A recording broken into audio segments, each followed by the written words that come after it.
Boa tarde, gente. Obrigado pela sua presença aí neste domingo, Dia das Mães. Parabéns a todas as nossas mães.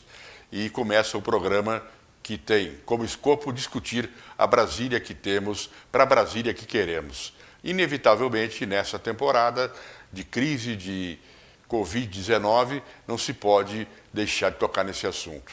Eu tenho a honra de abrir o programa desta tarde com um mega empresário, Paulo Otávio, que vem aqui para conversar com a gente sobre a questão do desenvolvimento econômico e o que pode atrasar isso, esse que é um desejo de todos nós, com esta crise toda.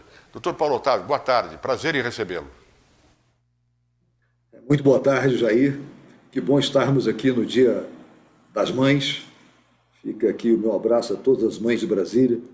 Ao abraçar a minha mãe, a Vilma Pereira, minha mãe, que está com 92 anos, mas graças a Deus muito saudável, muito firme, muito ativa. É uma bênção que Deus deu à nossa família, justamente termos uma mãe com tanta presença, com tanto carinho, que sempre nos deu amor, a mim e meus dois irmãos.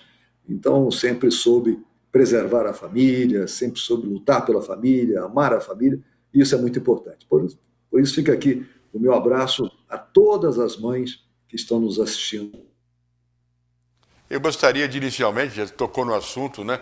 Solidariedade, carinho, amor, né, Paulo? E começar essa conversa com a atitude que você teve altamente louvável.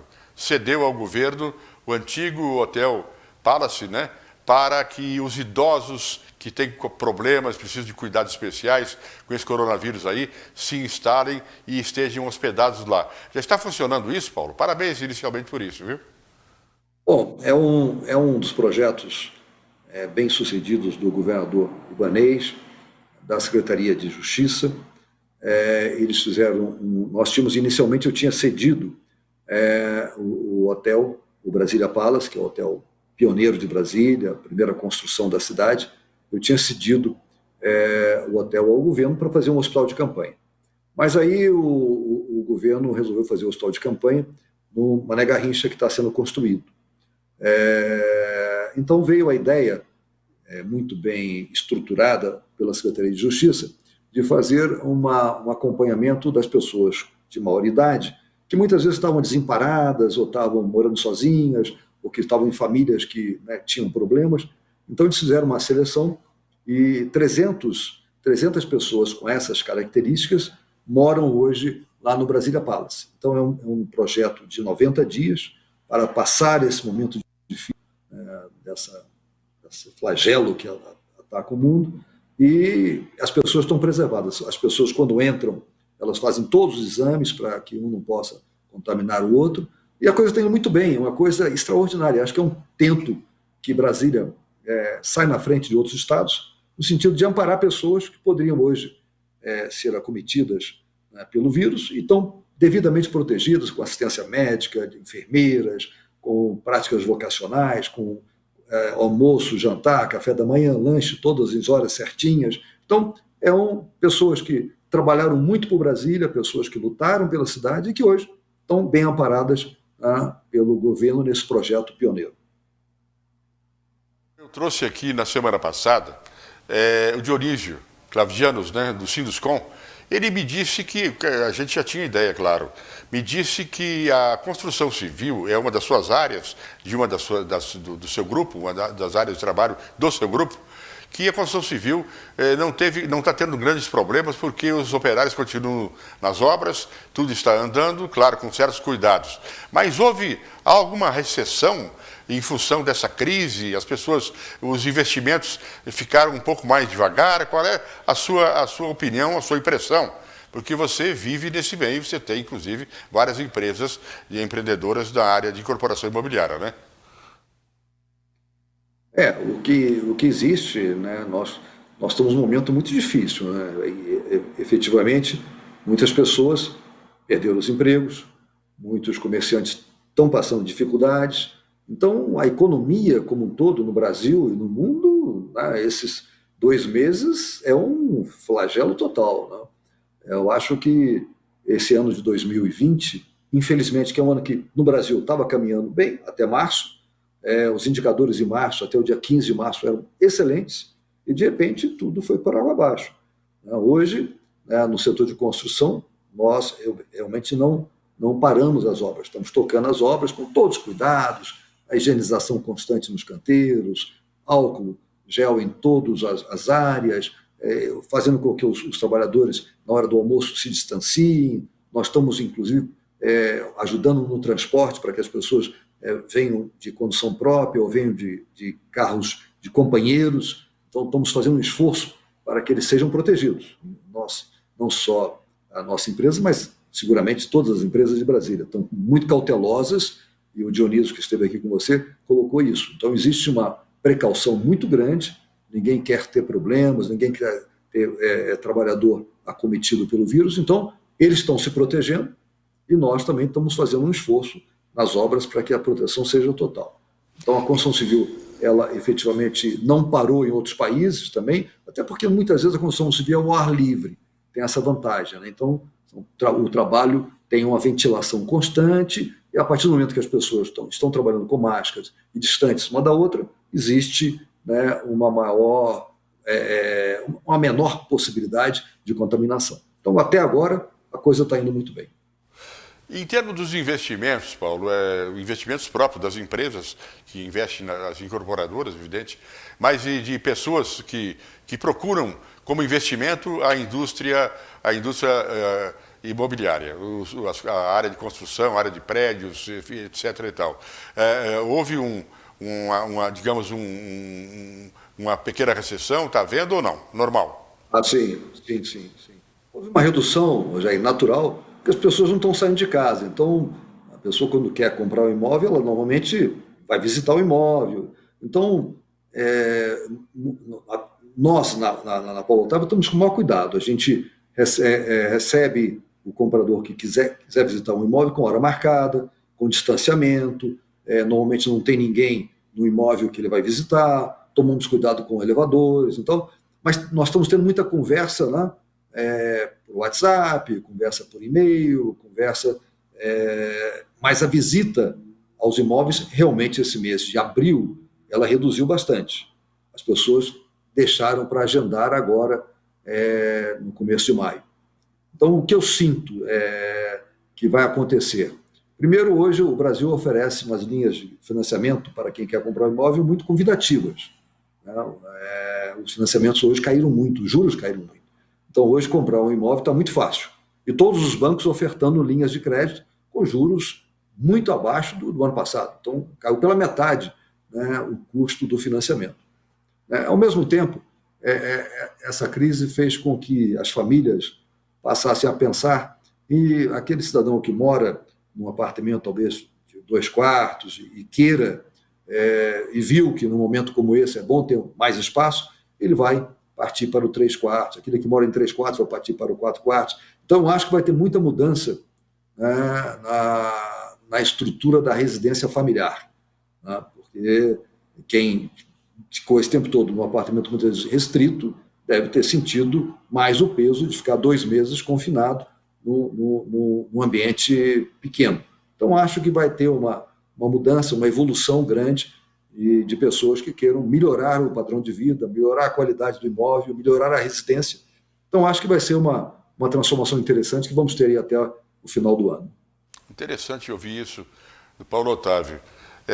Vários setores da economia, doutor Paulo, têm colocado o seguinte: criatividade, e que quando retomar a atividade econômica plena, os preços vão ser diferenciados, evidentemente mais acessíveis, dada toda a situação de sensibilidade econômica e financeira, né?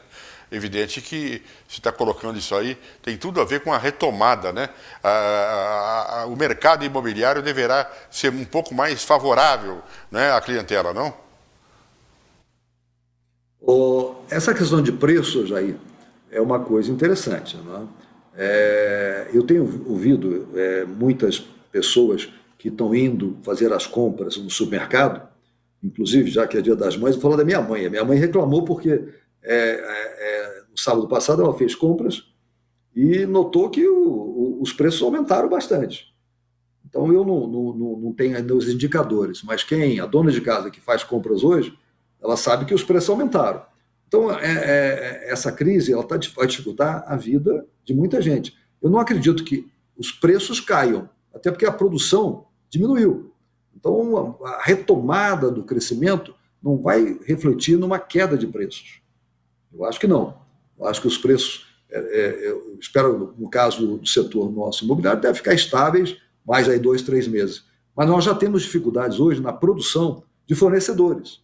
Fábricas foram fechadas, fábricas foram paradas. Então, até retomar isso, né, essas fábricas, retomar a produção, atender a demanda, então pode demorar um tempo. Isso vai refletir, na minha visão, num pequeno aumento de custo dos produtos e, consequentemente, os preços aumentam. É o que está acontecendo hoje no supermercado, nos atacadistas. Se você observar os preços de março, não são os preços de maio. Não, e eu também vou ao supermercado, como a dona Vilma, viu, Paulo?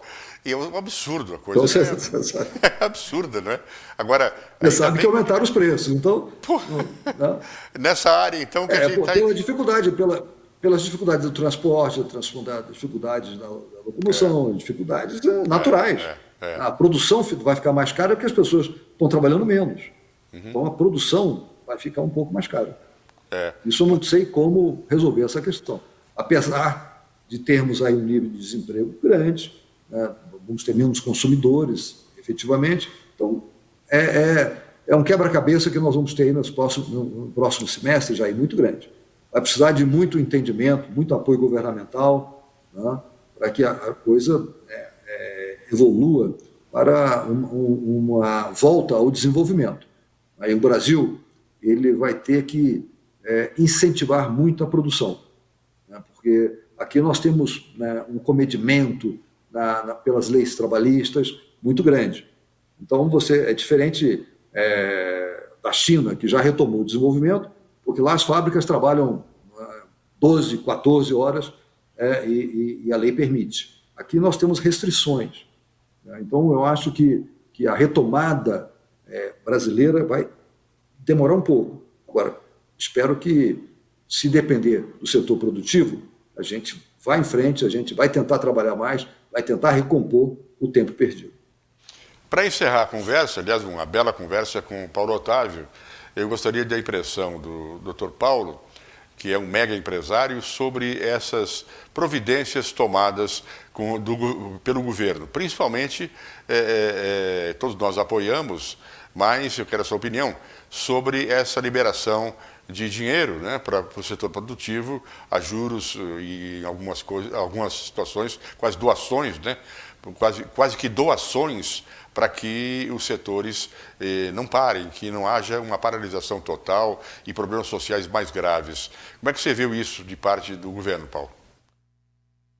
É essencial. É nesse momento que o governo federal tem que agir. Né? Hoje, o caixa está muito centralizado na União. Consequentemente, esse dever de casa que o Brasil está fazendo, que os Estados Unidos estão fazendo, que a França está fazendo, que a Inglaterra está fazendo, é um dever de casa de todos os países que têm que dar atenção à sua população. Então, surgiu de repente, as empresas ficaram prejudicadas, logicamente. Então, quem tem recursos e que pode dar vantagens, subsídios, ajudas efetivamente para toda a população, é só o governo.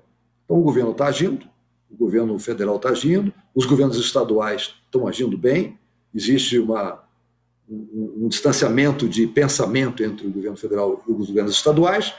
No caso de Brasília, o governador Ibanez agiu bem, agiu na hora, ele soube ser o primeiro a tomar medidas mais efetivas, cancelar aulas e tudo mais, tem acompanhado muito bem.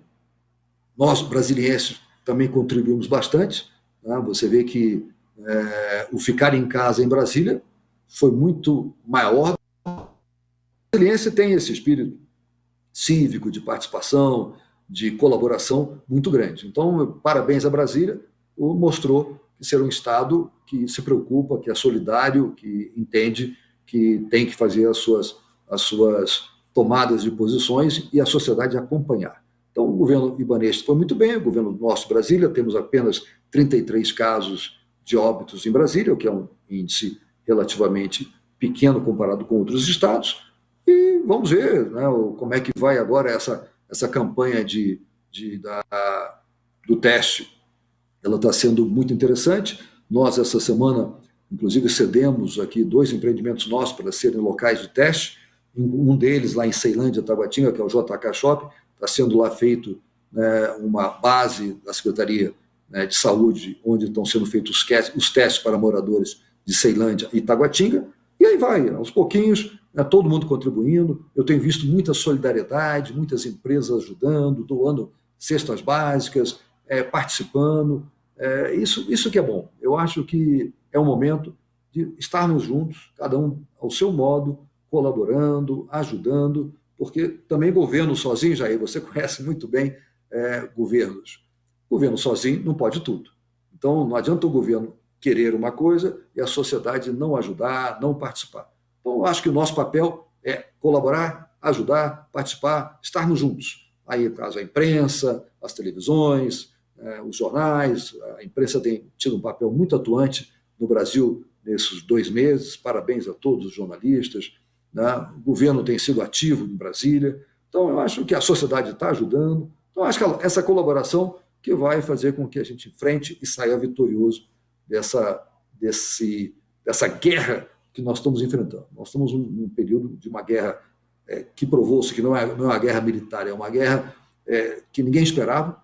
É uma guerra mundial, onde muitos vão perder bastante, muitos países já perderam muitas vidas, o que é muito triste, né? E que nós temos aqui torcer e orar para que se encontre logo a vacina, que essa vacina venha logo para tranquilizar a população mundial. Senão a gente vai ficar com essa dúvida, com esse medo da contaminação aí por muitos anos. Então acho que é o momento de apostarmos aí, que seja Estados Unidos, que seja a China, que seja a Europa, que seja o Brasil, mas que alguém ache uma solução, que invente uma vacina que enfrente esse vírus e acabe com essa chaga que realmente destruiu o ano de 2020.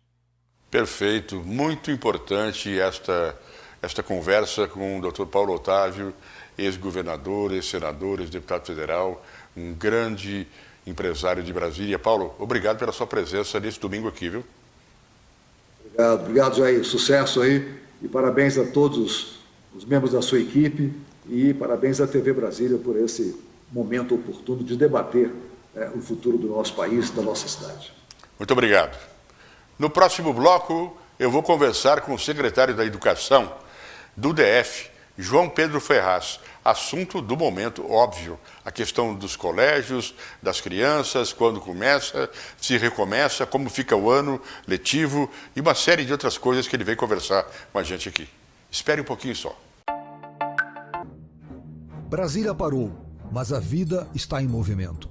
E nós que temos esta belíssima história de coragem e otimismo, estamos silenciosos hoje, mas temos muito para mostrar. Somos a força de trabalho que em 1000 dias construiu a nova capital do Brasil e ampliou as fronteiras nacionais. Unimos norte e sul, leste e oeste, integramos o país. Entre as asas e eixos de Brasília, pulsa o coração candango, feito de força, fé e coragem para construir e realizar. Somos muitos, somos fortes, temos muita história para contar. Esperança é a nossa bandeira, determinação é a nossa força. Então vamos juntos, dar a volta por cima e viver todos os sonhos que pulsam no coração candango. Paulo Otávio, 45 anos. Brasília, 60 anos. Os sonhos candangos vivem em cada um de nós. Como eu disse antes do intervalo, está comigo aqui com muita honra pessoal para mim, advogado, grande figura histórica, política, grande advogado do DF e ex-procurador-geral do Trabalho e hoje secretário de Educação do governador Ibanez. Trata-se de João Pedro Ferraz. João, tenho um prazer imenso te receber aqui. Boa tarde, tudo bem? Jair, o prazer é meu. É sempre uma alegria conversar com você. Você é uma pessoa que deixa a gente muito à vontade nessas conversas, principalmente quando elas se tratam de momentos históricos revividos por nós aí nessa velha Brasília, né? Então, eu estou aqui à sua disposição para que a gente possa bater um papo e falar de educação e de tudo que você... Evidente, mas eu vou provocar em você. Você é um gentleman, um homem de sensibilidade. Só uma frasezinha, porque hoje é dia das mães, hein? Claro, Não é dia das mães, é um dia muito importante. E eu tenho, até nessa minha missão de secretário de Educação, né, sob a minha responsabilidade aí, a educação de milhares de alunos, e esses alunos também, né, naturalmente, é a preocupação de todas as mães. Porque eu tenho dito, né, em alguns momentos, que a Secretaria de Educação ela representa para a sociedade, né, uma instituição de alta confiança. Que eu tenho dito para os meus auxiliares, quando uma mãe deixa um filho já ir na escola, ela está entregando, né, para a diretora da escola, para os gestores, para os professores, né, o seu maior tesouro, que é o seu filho. Sim. Então eu tenho só que agradecer essas mães do Distrito Federal e do Brasil inteiro por essa confiança que tem na escola, né, de largar o seu filho na porta da escola e ir embora para o seu trabalho, para a sua casa, né, com uma certa tranquilidade. Isso é um voto de confiança que nós reconhecemos e agradecemos. Sem dúvida. Agora a questão que está pegando, né, secretário?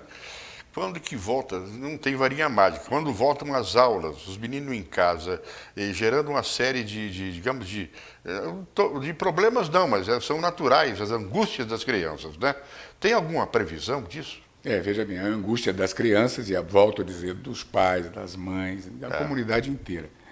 Veja que o governador Ibanez, ele teve uma preocupação enorme em encerrar algumas atividades, inclusive as escolas, com uma antecedência. Ele se antecipou aos demais estados. Então, ele é muito atento a essas questões, ele gosta de estudar, de pesquisar e também de consultar os especialistas. Então, ele está sempre conversando com quem sabe do assunto. E, é claro, as escolas um dia terão que abrir. Nós vamos ter que abrir as escolas um dia. Né? Os outros países já estão começando com essa abertura. Nós temos Alemanha, França, Itália, e cada uma delas tem uma programação diferente na abertura dessas escolas. E é evidente que o governador também, pensando no momento de reabertura, ele pediu um projeto, né, o que nós estávamos pensando para a reabertura das escolas, e nós já encaminhamos para ele esse projeto na semana passada, do que é mais ou menos o rescalonamento? As nossas ideias. É o rescalonamento, secretário? Sim. Vem, dentro de todo esse projeto, vem o escalonamento, de primeiro fazer uma abertura com alunos do ensino médio, que são alunos mais maduros, alunos que têm mais condições de você disciplinar, exigir o uso da máscara, o distanciamento, tem mais defesa, enfim, alunos que podem ser mais controlados pela sua idade, né? E, além disso, eu vou ter que manter um distanciamento, então eu não teria, talvez, equipamento, escola, para manter todo esse número de alunos com o distanciamento social que vai ser necessário nesse primeiro período. Então, a gente está pensando, primeiro, o escalonamento. Além de ser no ensino médio, ainda fazer um escalonamento de parte dos alunos num dia da semana, parte dos alunos em outro dia, ou então, parte numa semana, parte em outra. Quer dizer, tudo isso são propostas que nós ainda estamos discutindo e que vamos amadurecer para que possamos, ouvida a saúde, ouvida todas as autoridades, e também, claro, medindo as condições da epidemia. Nós tivemos com a curva lá embaixo, nós vamos voltar, né, com todas as cautelas, naturalmente, mas se nós estivermos num momento ruim daqui a 30 dias, 60 dias, enquanto isso não for amenizado, enquanto isso não for controlado, a gente não vai colocar em risco as nossas crianças em hipótese alguma. E nem pode ter uma previsão, né? Não. Ninguém é mágico. Porque essa previsão a gente teria aqui 30 dias, sim, 30 dias a curva estiver lá embaixo, nós vamos começar. Né? Se estiver subindo, nós vamos recuar. Quer dizer, todas as possibilidades estão abertas, tudo dependendo das condições da epidemia, do encaminhamento dessa crise e também da orientação da nossa Secretaria de Saúde. Eu imagino que o grande desafio inclusive para o secretário, né? A responsabilidade. A questão dos conteúdos é muito complicado. Como é que compensa isso tudo? Não tem como. Num tempo normal, até o fim do ano, não dá para mensurar isso, né, secretário? Veja, a gente tem, além dos problemas de conteúdo, nós temos o problema de termos que equipar fisicamente as escolas. Sim. Né? Então, isso é Para o retorno, né? Outro assunto para o retorno, porque nós temos as escolas antes do Covid e as escolas depois. Né? Então, nós vamos ter que ter uma escola limpa, com lavatório para os meninos. O menino vai chegar na escola, ao invés dele ir para a sala, ele vai lavar a mãozinha. É isso? Para depois ele ir para a sala. Então, nós temos que ter distanciamento, temperatura. Os conteúdos é um outro problema, porque nós não estávamos preparados para isso. Quer dizer, nós estávamos com aquela escola presencial, aquela escola tradicional, que todos conhecem, do contato com o aluno, que isso é extremamente necessário. O aluno tem que ter contato com o professor, até para aquela convivência. E também, Jair, o contato com os outros alunos. Isso faz parte, é isso, da convivência, da socialização dos alunos. Tá? Tudo isso é educação, né? Convívio com os colegas, convívio com os professores, convívio com a sociedade. Por isso é que as aulas presenciais são importantes, fundamentais e indispensáveis, por mais que se tenham equipamentos para que possamos mandar conteúdo pela televisão, conteúdo pela internet, através de aplicativos. A aula presencial ela é indispensável. Mas agora nós vamos ter que pensar nas duas coisas. Vamos ter que manter um pouco da presença e também aprender a desenvolver produtos, projetos, né, para podermos encaminhar esse conteúdo de uma maneira, eu diria, eficaz, para que esse conteúdo, que o aluno receba, que o aluno aprenda desse conteúdo. E nós estamos fazendo isso, Jair, inclusive pela televisão, a TV Justiça, que eu nunca é pouco agradecer, a gente está agradecendo sempre, seremos sempre gratos, nos colocou à disposição desde o primeiro dia. E nós estamos mandando o conteúdo pela televisão todos os dias, de 9 a meio-dia, pela TV Justiça e por outros canais de televisão na parte da tarde. E com aulas ao vivo.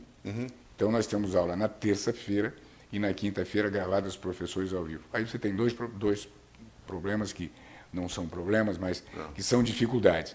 De você recrutar os professores que tenham a expertise de construir esses conteúdos para ser editados e encaminhados.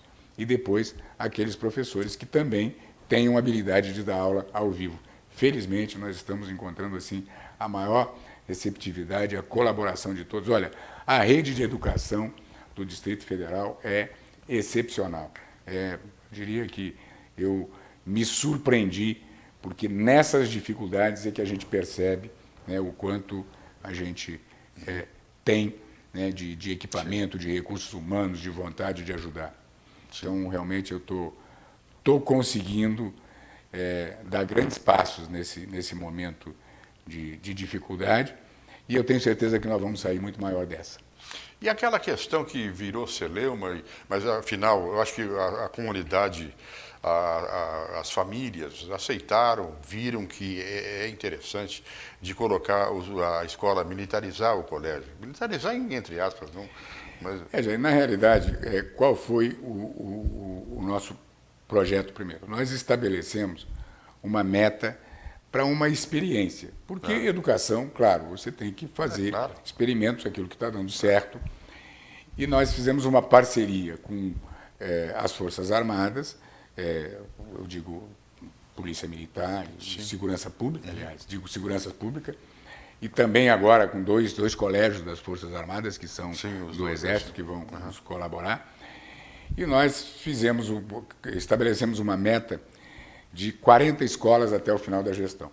10 escolas por ano que seriam compartilhadas, onde os colaboradores da Segurança Pública ficariam com a responsabilidade da disciplina de organizar os alunos, de ajudar os alunos, de colaborar para que os alunos tivessem ali uma interlocução na hora do recreio.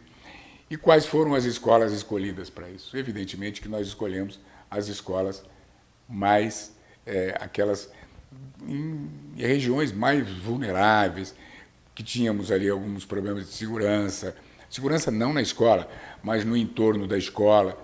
Então, nós elegemos essas escolas, fizemos aí uma espécie de uma consulta e todos eles se colocaram à disposição e vamos, ao final dos 4 anos, implantar 40 escolas. Temos até agora 8 já absolutamente implantadas no Distrito Federal. Então, houve até uma conversa no início que nós começaríamos as aulas por essas escolas. Absolutamente não, porque essas escolas não são as que estão mais equipadas e mais apropriadas para começarmos. Mas é fato que nessas onde está a presença da PM, principalmente, os incidentes acabaram, né? Olha, eu não diria que acabou, mas que reduziu drasticamente. E tanto a direção da escola, como todos os que estão, eu diria, envolvidos com a educação nessa parte, eles estão muito satisfeitos e é só elogios por essa administração compartilhada. Então, eu diria que deu certo. Mas, claro, nós sabemos que esse não é o objetivo. Nós vamos ficar com compartilhamento até o momento em que a gente elimine completamente qualquer tipo de violência nas escolas e aí a gente volta ao ser normal. Bom, um assunto que não parece repetitivo, mas os pais ficam assim. Bom, tudo isso acontecendo, tomara que se restabeleça uma solução aí, sem solução de continuidade, não uma solução definitiva, acabe essa coisa. E aí, meu filho vai perder o ano por causa disso? Como é que fica essa questão dessa avaliação, João Pedro? Complicada, né? Olha, Jair, isso é uma preocupação nossa. O que eu digo é o seguinte, nós tínhamos uma obrigação de um determinado número de horas-aulas, 1.000 horas-aulas. O Ministério reduziu para 800. Se nós começarmos as nossas aulas em junho, nós vamos concluir o nosso calendário até o final de dezembro sem nenhum problema. Então, podem ficar absolutamente tranquilos que nós vamos concluir esse calendário ainda este ano. Poderemos, talvez, entrar em algum pedaço do mês de janeiro, mas se começarmos, isso é uma hipótese, de se começar em junho, a gente dá conta de até o final de dezembro concluir com os conteúdos sem muito prejuízo. Prejuízo haverá, mas eu diria sem muito prejuízo. Claro, não há condições. Bom, eu já está bem claro aqui, agradeço muito a sua presença, encerrando aqui essa nossa conversa. Eu agradeço e parabenizo pela sua lucidez com que está sendo conduzida a educação no DF, viu, João Pedro? E vocês têm alguma mensagem de passar para as famílias, os pais? Todo mundo está um pouco apreensivo.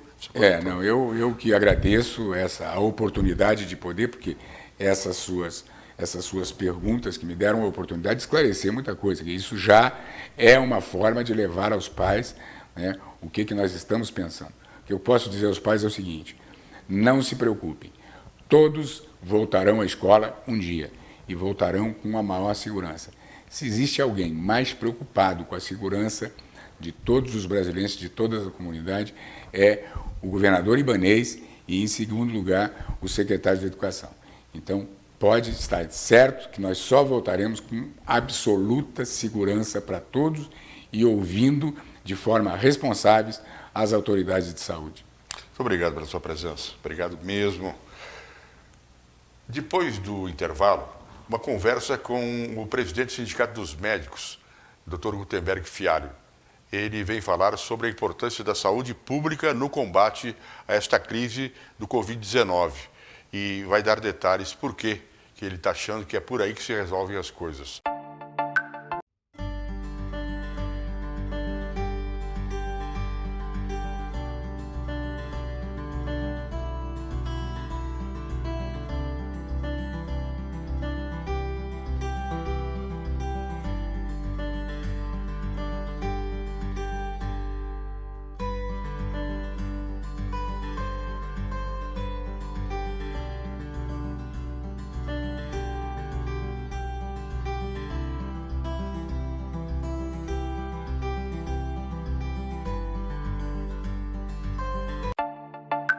Gente, neste bloco eu tenho a presença do presidente do Sindicato dos Médicos do DF, Dr. Gutenberg Fialho.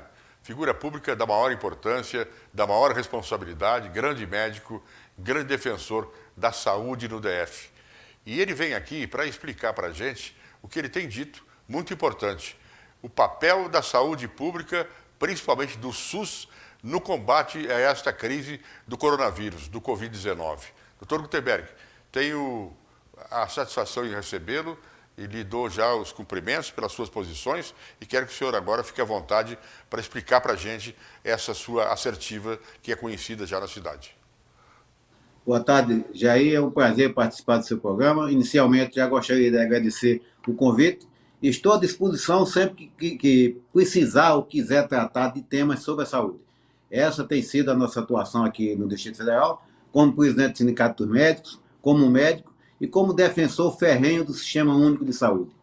Nós estamos percebendo que a pandemia, essa crise que se instalou no país na área da saúde, revelou a necessidade de se implantar na sua plenitude o Sistema Único de Saúde.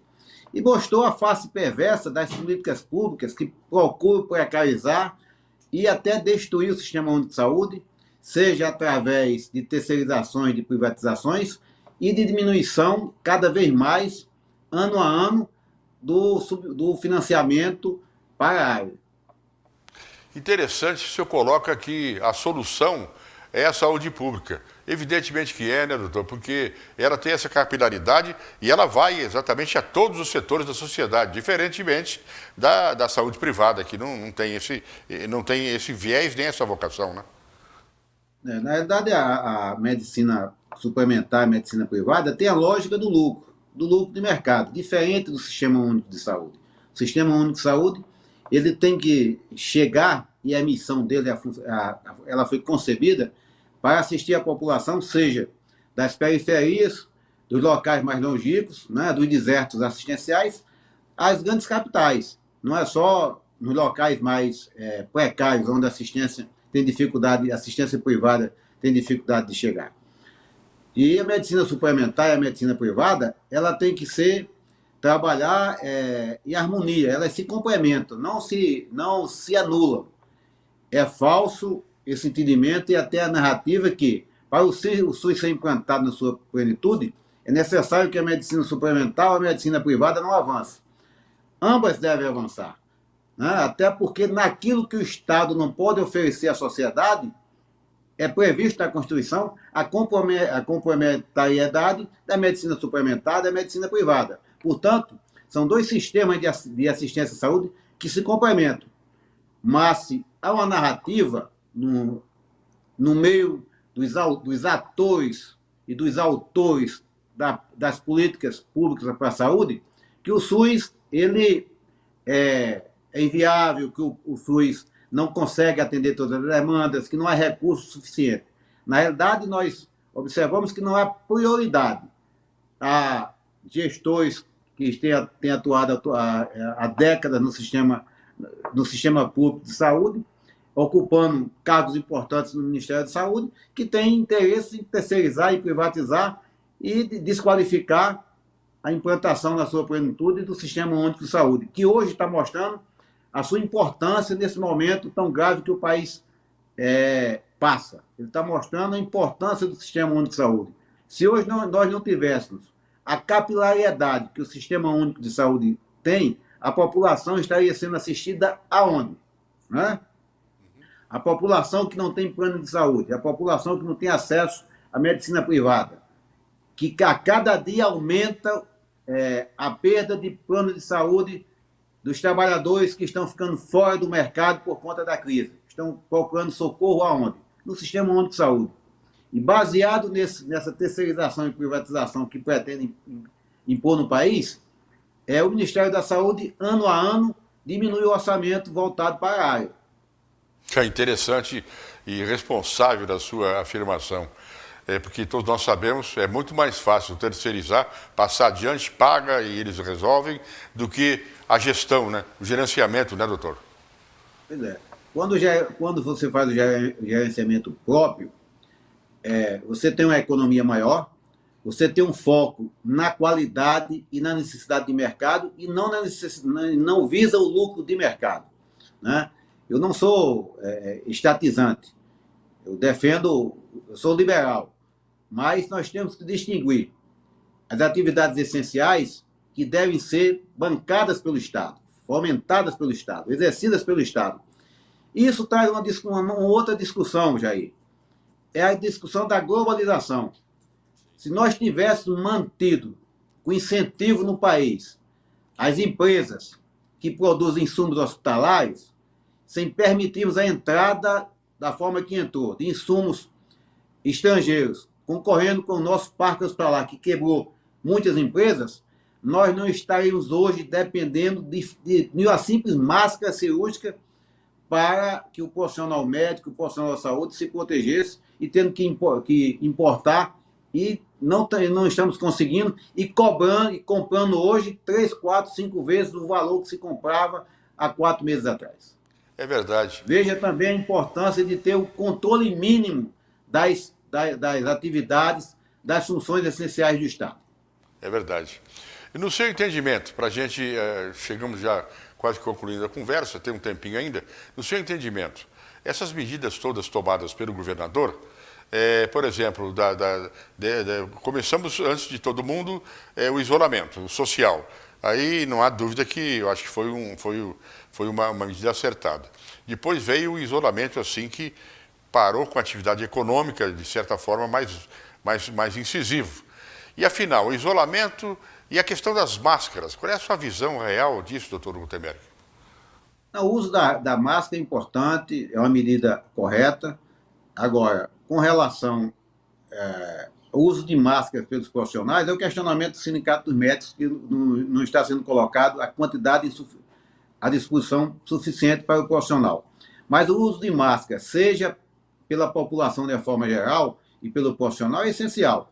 E essa medida para obrigar a população a usar máscara é correta. Isso tem sido feito em outras partes do país e no mundo como um todo. Então, não tem muita inovação nisso. Nós estamos copiando o que o mundo está fazendo, né? Todo mundo está usando máscara nas ruas, né? De uma forma, generalizou o uso da máscara, é importante.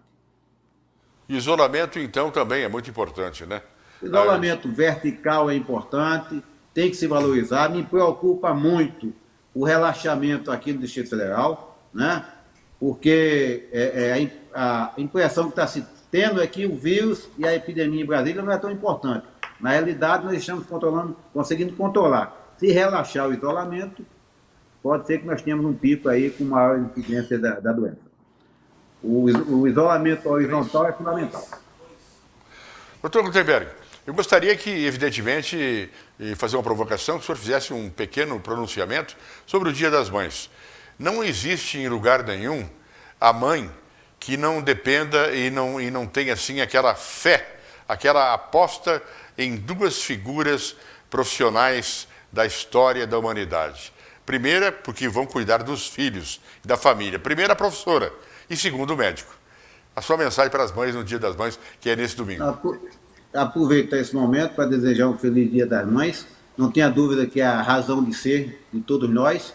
É a figura mais importante no seio familiar. E nesse momento, mais do que nunca, nós temos que nos preocupar em preservá-las, em valorizá-las, para que elas continuem nos inspirando e nos mostrando o caminho a seguir e até nos inspirando para sairmos dessa crise que afeta o mundo como um todo. Agradeço demais sua presença. O Dr. Gutenberg está no home office, no sindicato, tem reuniões e parou para conversar com a gente aqui na TV Brasília. Obrigado, doutor.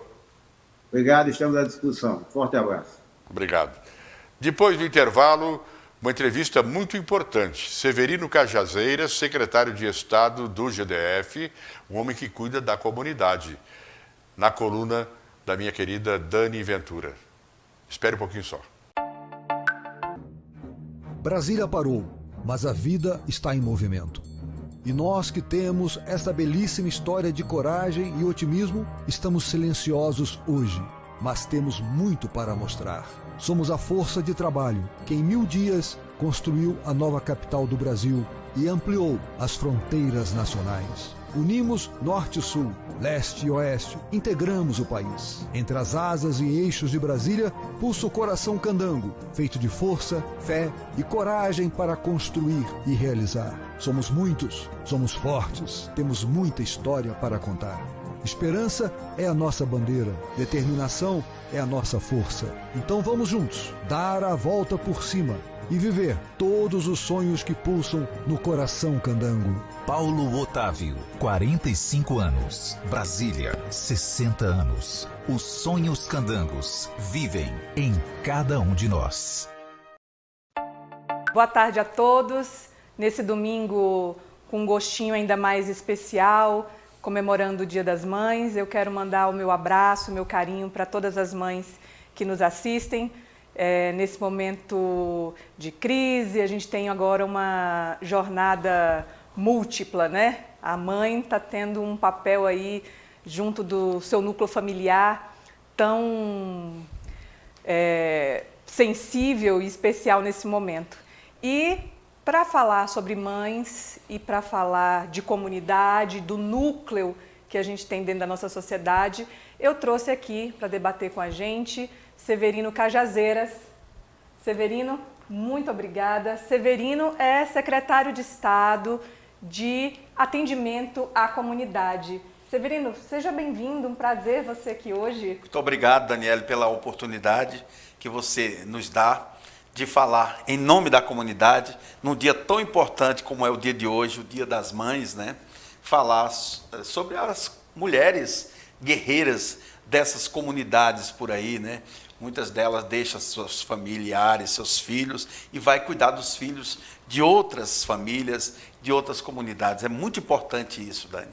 E o Severino, ele fala com muita propriedade sobre as mães, especialmente aqui de Brasília, uma vez que ele veio, meu conterrâneo quase, lá da Paraíba, veio para Brasília muito jovem, então ele já tem um trabalho dentro do Distrito Federal, na área jurídica, como advogado, vice-presidente da Ordem, com vários cargos em diretorias, dentro da Câmara Legislativa, dentro do metrô. Então, assim, você conhece mesmo Brasília, né? E nesse contexto de novo do governo que começou no ano passado, você recebeu um convite do governador Ibanez para uma missão muito bonita, né, que é tratar da comunidade. O que eu queria nesse momento, porque eu acho que é uma oportunidade também de todo mundo entender como é que funciona a pasta.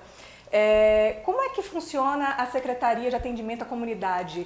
Como é que vocês atuam? Qual é a missão nessa gestão? Perfeito. A missão da Secretaria de Estado de Atendimento à Comunidade, que foi criada no governo Ibanez, é a única secretaria que existe no país, tratando diretamente com a comunidade, é dar ouvido, dar voz e vez às comunidades, aquelas pessoas invisíveis que só são vistas em época de campanha política.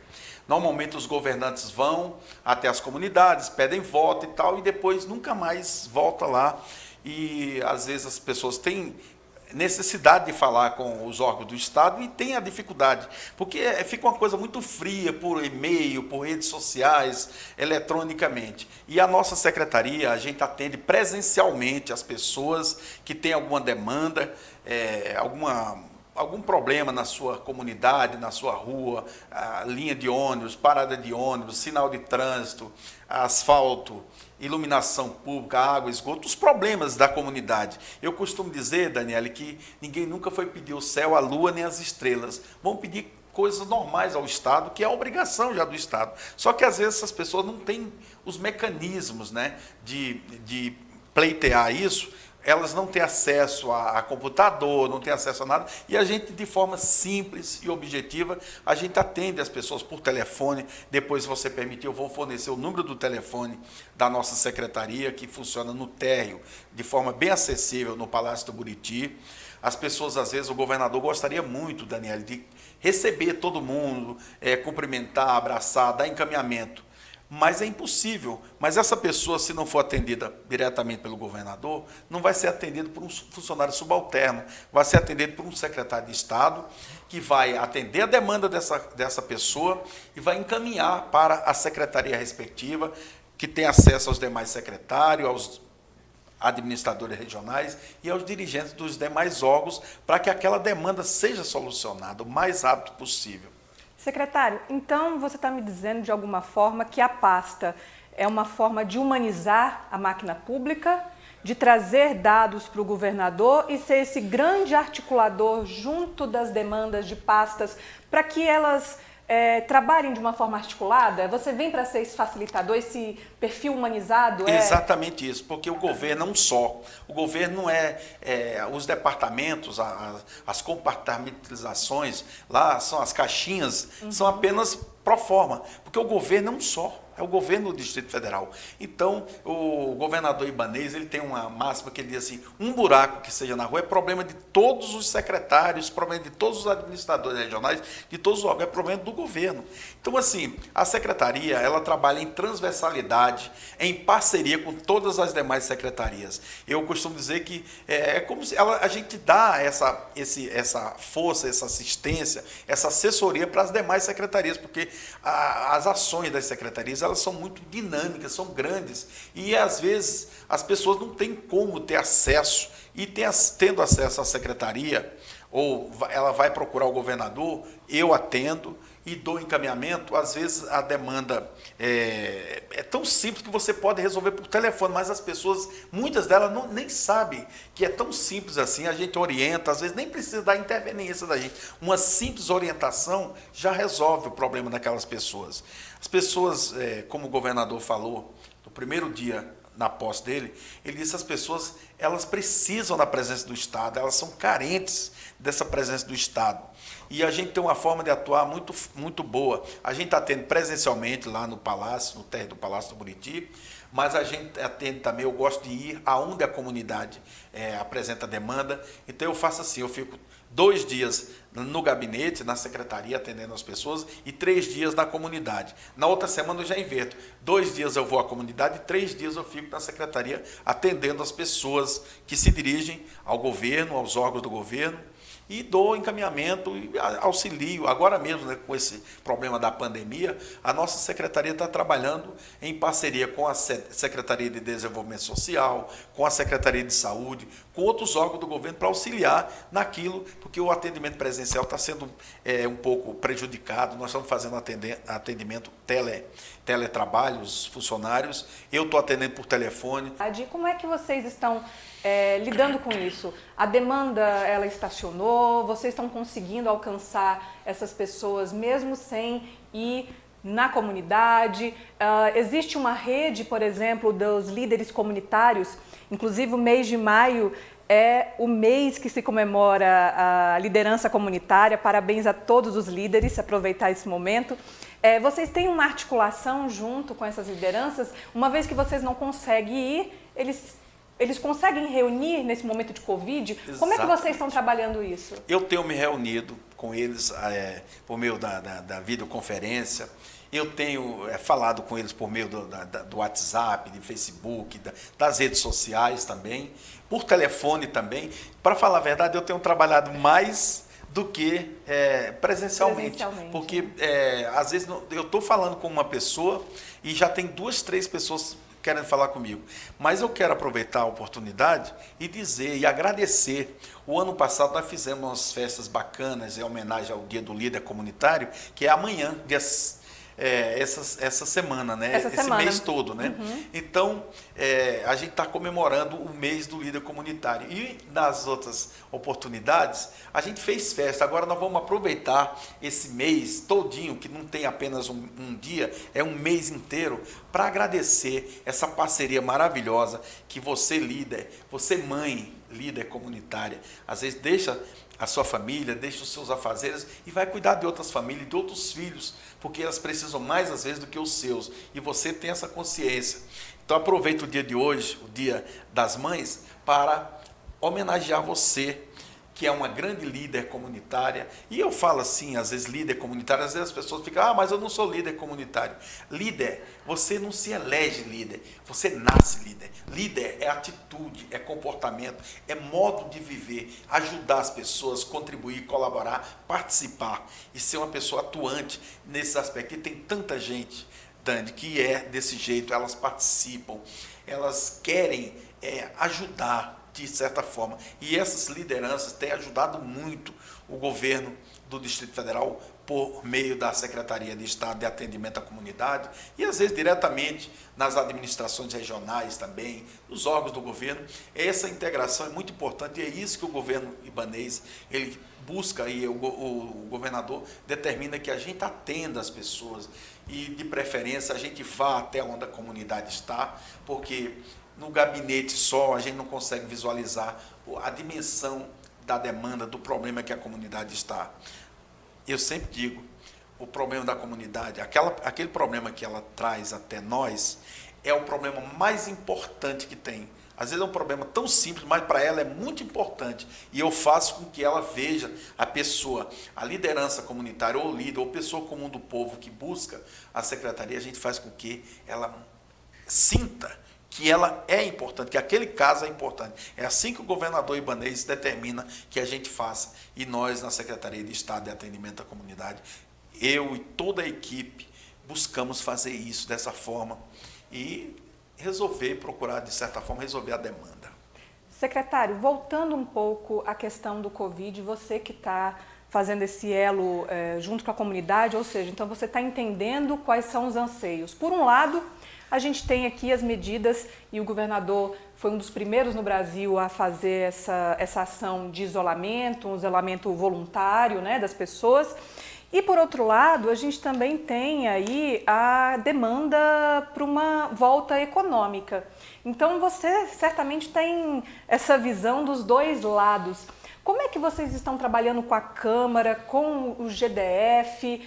Como é que a sua pasta tem contribuído para tentar exatamente mediar esses interesses e ser essa voz da comunidade? A gente tem recebido realmente essas demandas aí também, porque não é só, às vezes a pessoa, a comunidade, as pessoas pensam que é só a comunidadezinha carente, mais humilde, também é ela, mas a comunidade de maneira geral, a comunidade empresarial, a comunidade artística, a comunidade esportiva, a comunidade de servidores públicos, a comunidade de maneira geral, eles têm as demandas. Ele é muito sensível a esses aspectos também da comunidade empresarial, porque precisa realmente o setor produtivo agir, mas ele cuida muito da qualidade também da saúde das pessoas e a nossa secretaria tem feito essas demandas aí, tem encaminhado, muitas delas têm sido aceitas, outras não. Secretário, para fechar, eu vou pedir para você falar o contato, né, dessas lideranças, dessas pessoas para procurarem a secretaria, como é que vocês estão atendendo. E um abraço para as mães, né? Opa, com certeza. Eu gostaria muito de ter ainda a dona Júlia aqui conosco, né, a minha querida mãe, mas eu quero mandar um abraço para todas as mães, né?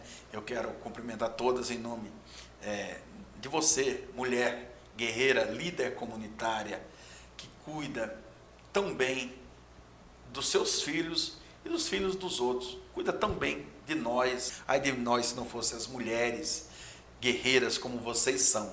Então, a Secretaria de Estado de Atendimento à Comunidade, o governo do Distrito Federal só tem a agradecer esse trabalho e parabenizar, porque eu acho que todos os dias deveria ser o Dia das Mães, que é tão bonito. Eu tenho a minha filha Rebeca, que tem a minha princesinha Johanna, de 1 aninho e 5 meses, que é a mamãe agora, a minha norinha Raíssa com a minha princesinha Sophie, que é a outra minha netinha também. Eu acho a coisa mais linda do mundo, o jeito delas serem mãe, né? Então, cada uma tem um jeito de ser mãe. Eu quero, em nome de vocês, cumprimentar e abraçar todas as mães do Distrito Federal. Sejam felizes sempre. E o contato da secretaria? O contato da nossa secretaria por telefone mesmo, e a pessoa que atende não é robô, é o 3425-4753, e tem um outro telefone, que é o 3425-4757. Estamos à disposição e, naquilo que a gente puder ser útil, estamos às ordens na sala 07, no térreo do Palácio do Buriti. Secretário, muito obrigada, acho que foi muito esclarecedor, inclusive para as pessoas que estão agora nesse momento procurando um meio de dialogar com o governo, né? Agradeço a presença e até semana que vem. Agora é com você, Jair. É isso aí, Dani. Obrigado.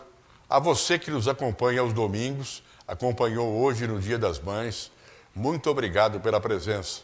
Mamães de todo o Brasil, de todo o mundo, parabéns. Que Deus as abençoe sempre. Voltamos domingo que vem, 1h da tarde, aqui na TV Brasília. Obrigado e até lá.